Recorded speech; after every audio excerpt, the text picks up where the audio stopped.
నరసింహ శతకంలోని 12వ పద్యం ఇప్పుడు విందాం.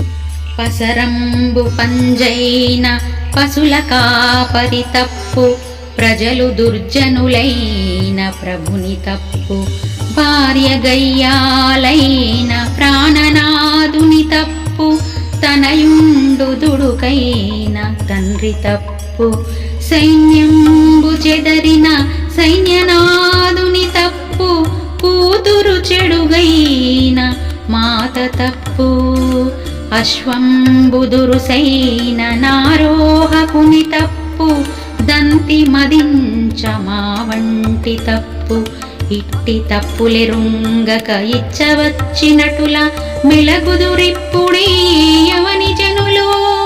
భూషణ వికాస శ్రీ ధర్మపుర నివాస, దుష్ట సంహార నరసింహ దురిత దూరా.